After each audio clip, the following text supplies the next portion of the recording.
ideas, new ways of thinking about these problems.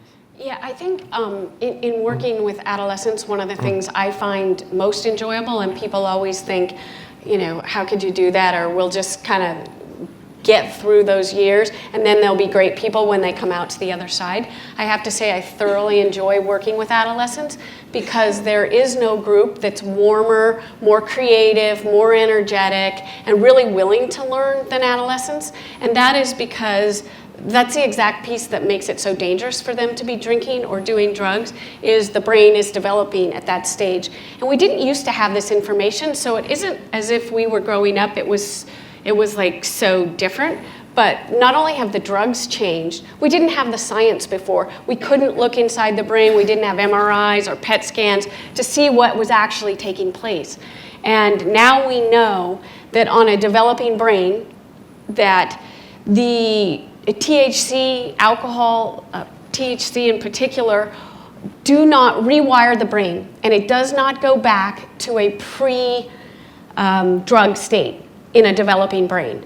So if that makes sense, most women here, when you were pregnant, you weren't doing drugs because you had this developing fetus inside you. The brain was developing and dividing quickly. The only other stage in your life that is as powerful is through the adolescent years. So if you think of it in that perspective, it's crazy that we actually kind of have gotten this societal thing like, okay, it's all right for them to try and experiment now. What we'd like to do is push it off, in theory, as long as we can. But as adults, we do know once the brain is set, there is a different response to drugs. You can recover quicker. I'm not promoting, adult drug use. But I'm saying it is a completely different thing, and that's something we never knew before. So you say, I got high when I was a teenager. It's a very different response, and we just have so much more information. And I think one of the most powerful pages in there is where Nick said he didn't realize it wasn't normal to not like yourself and to be sad all the time. I think that's a really important thing, especially for parents to understand.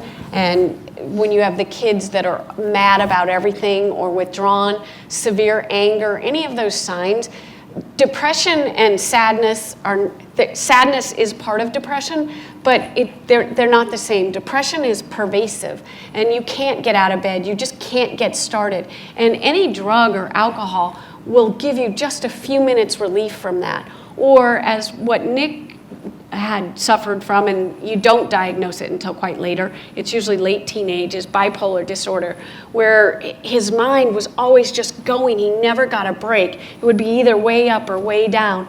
And we do see with drug and alcohol addiction that 73% of the people that are diagnosed as addicts or struggle have what we call a comorbid diagnosis, which means there is something like depression, severe anxiety, bipolar disorder, schizophrenia. That usually shows sooner, but there's something else going on. It's not just an 11-year-old is going to get high because they want to, experiment, or that they get stuck with that because they want to, be showing their parents that they're, so cool and grown up or whatever that is. That's seldom the case. It becomes a release for something. And a lot of times we're so scared of asking help. I mean, the high schools, I've heard from parents that they're afraid to go talk to the teachers and counselors because they don't want to judge their kids, because these are the same counselors and teachers who are going to be helping their kids get into college. What do we care about? What do we want? Do we want our children to,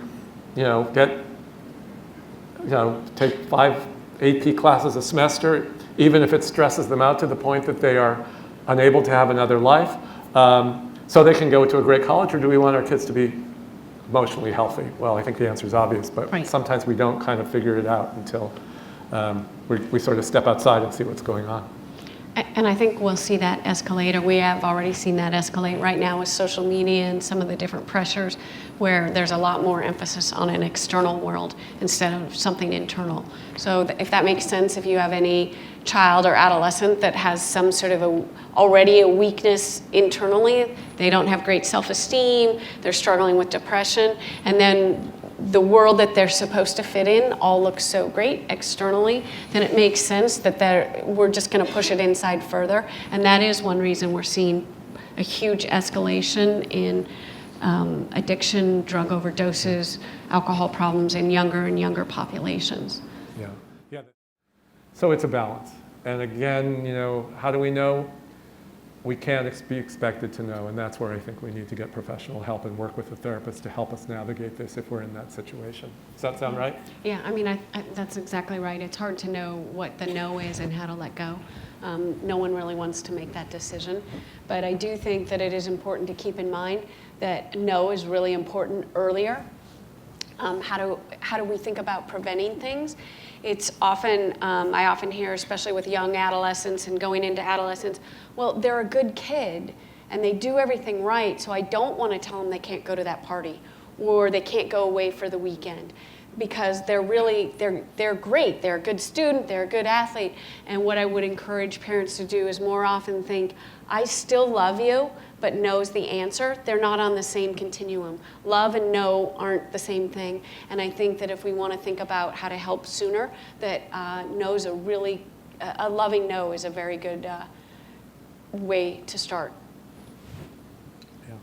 I was going to say, sometimes I think our kids are relieved when they hear no. They are. And you know what? Kids really do love structure. I mean, your teenager's not going to say, yeah, I really want you to, control my life. They're not saying that. But there is frequently, it's great to say, you know what, I can't do it, or I can't go there. And especially when you're just beginning, say 8th, 9th grade, that's a time when things start to go haywire and people aren't really sure how to do it. Like you said, the cool kids may be very comfortable drinking or using vaping, whatever it is. But the kids that aren't comfortable, the best thing you can do is have a plan so that you can get them out of there, and that includes saying no. And that's really important.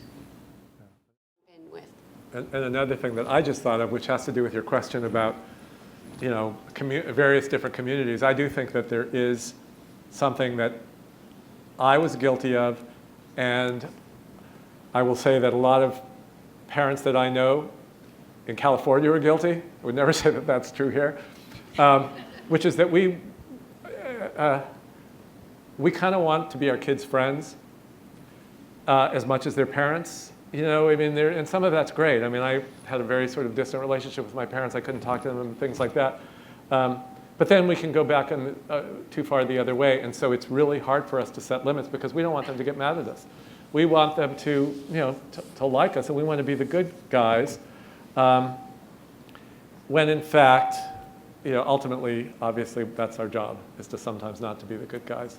High structure, high nurture is what you would say is a sort of gold standard for parenting. And definitely boundaries and rules, and also loving is really how, if you think about it, all of us are better when we have some schedule or some structure, something that we form our lives around. And that's really true for kids and particularly adolescents.